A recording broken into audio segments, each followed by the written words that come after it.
Hey there, friends. Welcome back. This is episode 15 of Who the Heck Did I Marry? So, to catch up on the last episode, Ken has gotten a job up in Cottonwood, Arizona, working at a car dealership.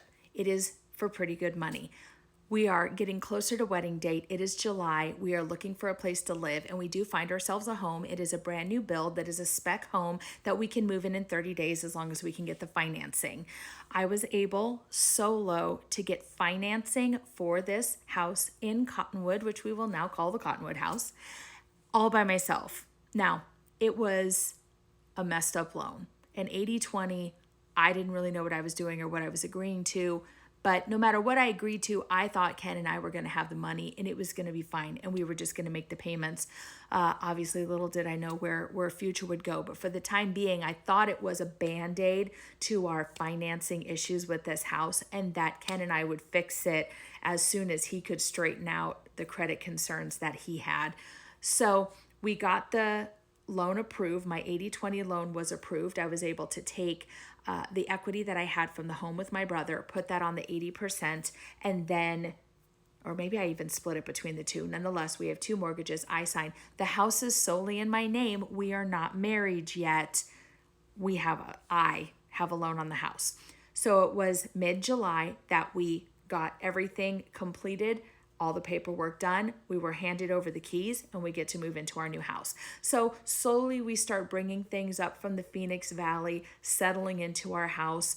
And it was a couple of weeks before the wedding, which was September 4th of '05, that we then I came and officially moved in because I had found myself a job in Sedona. So Sedona is about a 30-minute drive from Cottonwood. There's like a back road and beautiful, beautiful, beautiful view of Sedona, the red rocks and everything from my office. Like, dream job, just dream view of a job from an office. Working for a small electronics company, they made like parts for radios, like RF radios. I don't know all the technicalities. All I know is that I ordered parts, I did payroll, I handled all the payables and receivables, basically all the office things. I was the office manager there, and I really enjoyed it. So I started my new job. My new boss knew about the wedding. So he knew that I was going to be taking a week off as soon as we got married. We were getting married on Labor Day weekend and then going on a honeymoon.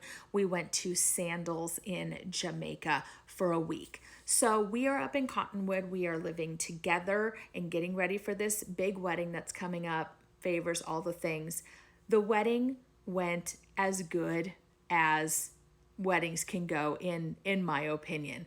We had small wedding day flub ups, like the DJ played our wrong first song.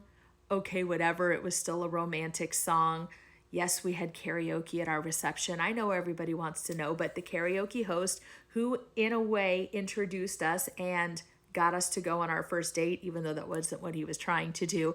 He actually DJ'd and karaoke'd our wedding reception, which was a lot of fun. It was beautiful. We had friends come in from Michigan. Friends from all over were there. It was just really, really beautiful. We got up the next morning and we left on our Jamaican honeymoon, and that was, for the most part, great. Okay.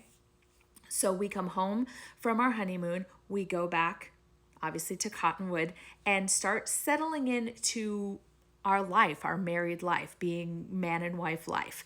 So about just throwing little things in there as I remember, because in a way, yes, y'all watching and listening to this story, but this is also a bit of me kind of remembering and telling stories. So it was about the end of September. We were married September 4th. It was about the end of September that I decided I want a dog. And I had never had a dog in my life. My parents were more of the birds and turtles and fish, like we're okay, but no dogs. We were all allergic to cats. So I'd always wanted a dog. And Ken had a couple of dogs in his life, so he was down for a dog. We didn't have a very big yard though, so we needed a smaller dog, which was totally my jam. So I had adopted a Yorkie Maltese. It was absolutely, this puppy Isabel, she was the good, sweetest, just amazing puppy. I just have to throw that in there because I love my puppy dog. So That was towards the end of September. Again, things are going good. I'm settling into being a wife. I want my husband to be happy. I'm coming home from work. I'm making dinner, and he's working at the car dealership. Now, shortly after he started at the car dealership, he was offered a company car. So management, and him being assistant controller was considered management, was offered a company car. So he got to pick any car on the lot he wanted as long as it was used. Okay, so any used car on the lot, he was welcome to take. So if I remember correctly, every now and then he'd bounce around cars, or if somebody was interested in the car that he was then driving, he would just bring it back to the office, switch cars into something else, and he just drove cars. So our house, as I've described, was so small that we didn't have much of, we had a garage, but we had the trailer with our quads in it, and then one car could park in the garage. The driveway was so short, a truck was too long, it would hang over the sidewalk, because that's how short our front yard and our front driveway was. They're condos not connected in these homes. Okay, so we had my car, which was my Chevy Blazer that I had bought and paid every payment for and was so proud of, my Chevy Blazer. And then we had his Ford Sport Track. So now we have another car because his company is giving him a car. So why wouldn't he take it? Cottonwood is a very small town. It's not like he's driving far to work every day, but nonetheless, it was fun to drive somebody else's car. So he almost always had a company vehicle. Well, 3 cars in our little house and our little garage and everything, we didn't have room to park 3 cars. So we didn't have anything really to do with a third car. So we left my Blazer at my parents' house back down in the valley. I was driving his Sport Track most of the time, and he was driving the company vehicle. So within a couple of, again, weeks of us coming back from our honeymoon, we've got all these cars and all this situation, and a friend of a friend was in desperate need of a vehicle. So this is, again, our friends at the bar, a friend of his really good friend, the man who was the Allen, the Allen who was the best man at our wedding. It was his friend that he knew, again, from bar activities. So desperately needed a car. Well, Ken saw the dollar signs in his eyes and thought, Jill's car is just sitting over there, not making any money, costing us insurance money. This guy needs a car. We could use the cash because, of course, we always need cash. And what if I sell it? So kind of without talking to me, he kind of mentioned like, hey, what do you think about selling your Blazer? I love my Blazer. I picked out that car, brand spanking new, made every payment on it. This Blazer is a little bit of my baby. Well, to make a long story short, he goes and negotiates with this guy. I believe, if I remember correctly, it was $5,000 for my Blazer. Obviously, at this point, it's got some miles on it. I've made every payment, so it's at least 5 years old because I had a 5-year plan on it. So it's probably at least a 6-year-old vehicle. And he sells it for $5,000. The guy gives us $1,000 down, is going to make $200-$300 payments every month.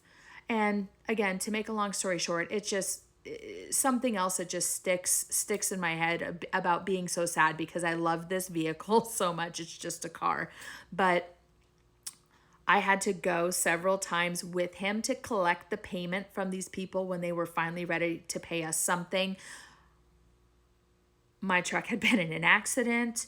At one point, there was no back window. They said the pistons had broke on the glass on the back of the SUV. And because the pistons had broke, it had slammed down and the window shattered out. My car was looking trashed within months of us giving it away. And to this day, I'm 99.9% sure we were never paid fully for that, my car. So basically the car was just gone.